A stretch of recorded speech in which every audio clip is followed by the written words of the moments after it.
Live from the Magdalena Grand Beach and Golf Resort here in Tobago. It's Tobago Thursdays. Joining us this morning, Hans and myself, Mr. Martin George, President of the Tobago Business Chamber. Good morning to you, sir. Yeah, hi, good morning to you guys, and welcome to Tobago. Well, thanks for having us. Now, Mr. George, let me say congratulations on you were moderating last night in the conversations with the chief.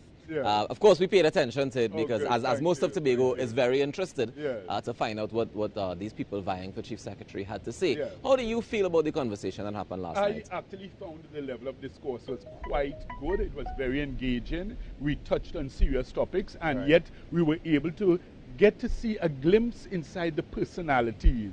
Right. And I think that's what people wanted. Yeah. You know, so that's why we use a first name basis, you know. It wasn't stuffy or formal, you know, and people were able to relax, and, you know, they were even able to disagree with each other, but you do so in a way that, you know, you could disagree without being disagreeable. Yeah, you know? or So- disrespectful. Yes, yeah. that's right. Yes. So I think it was really quite well, you know, put together, and I think it was a success. Okay. All right, so we say congratulations to Tobago Civil Net, who we Yeah. actually had earlier on in the show. Okay. Now, what do you see as the main issues in this election?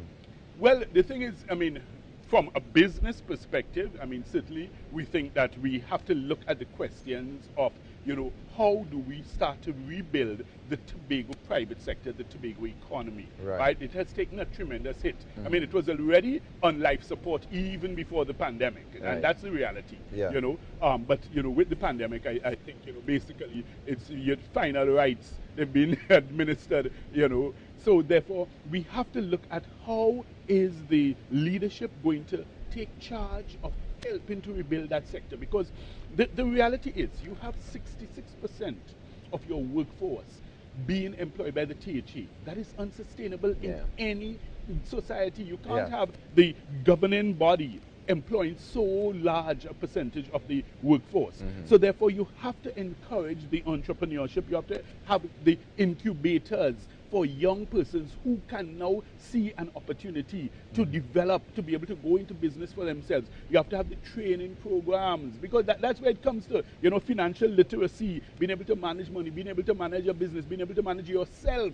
Yeah. Because as a self-employed person, that's one of your greatest challenges. Discipline. Being able to manage Yeah. yourself. Yeah. You know, it's not that because you're self-employed means that you could wake up 10 o'clock, you know, you feel to go to the office or you don't feel. No, in fact, there's even more responsibility and Yeah. onus on you when you are self-employed. So these are things you have to teach people, you have to train them, and you have to develop them. You have to give a nurturing and enabling environment which will allow them to be able to learn, make their mistakes, grow, flourish, and then, you know, be able to branch off on their own. But some people may say you could have all the programs, but it's up to the individuals to take up the programs, and it's up to the individuals to pursue these entrepreneurial ventures. Good point. Excellent point. So therefore, in other words, you also need to make a culture change.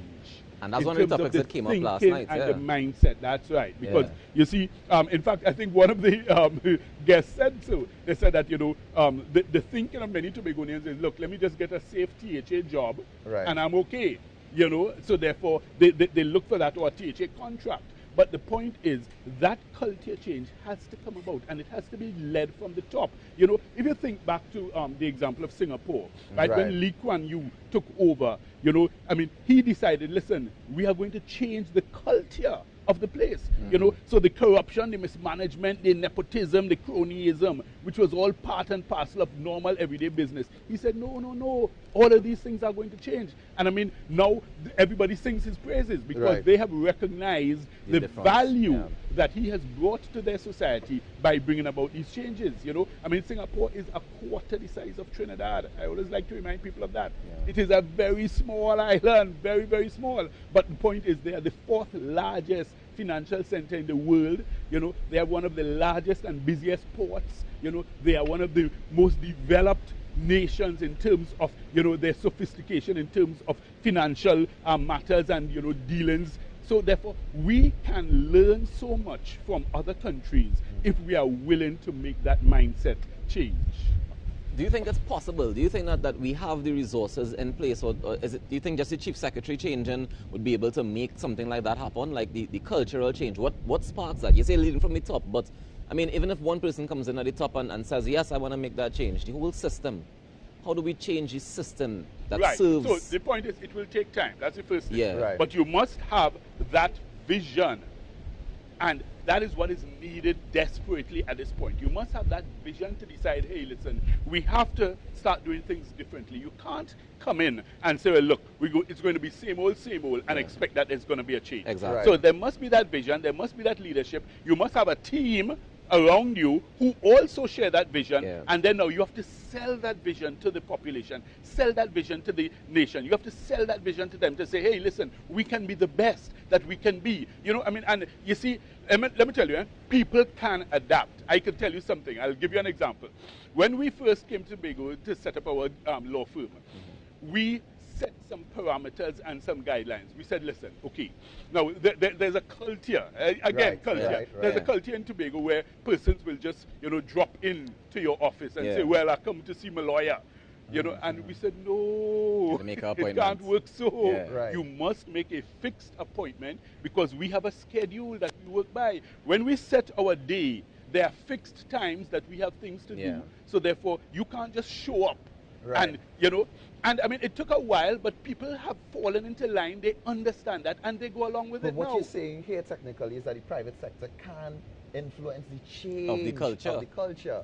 So, Right, you but know, that's one business at a time. I know, but then if we take, because you're a part of the Chamber of Right, Industry yes, and Commerce, yes. so is it that the private sector could do a little more to I change the agree, culture? of course. There's What always more what that you would could be like done. to see? I would done? like to see that same vision being shared by our captains of industry, our leaders in business in Tobago, because we cannot allow things, even simple things, like for instance, all right, we have a system at our office. If you have an appointment set, if 15 minutes pass and you either don't show or don't call, it's automatically cancelled. Right. And you can come, it doesn't matter what, we will not see you, because in other words, we have another appointment that has been fixed that will take place, so it sometimes it takes hard decisions, but the point is, if you want to see that change, you have to make the incremental, steps to ensure that persons are guided along that way so that they themselves begin to see the benefit and value. And now it's at a stage where people recognize that and they say, listen, okay, I know I can't make it, so I'm going to call and I'm going to reschedule. Yeah. And now that you can Is the work change with as that a you- business. Now, Yes. Mr. Judge, we don't have much time left, unfortunately. Okay. But I want to ask about, when you were collecting the information to ask you questions last night and stuff like that, one of the things that seemed to come up a lot is trust.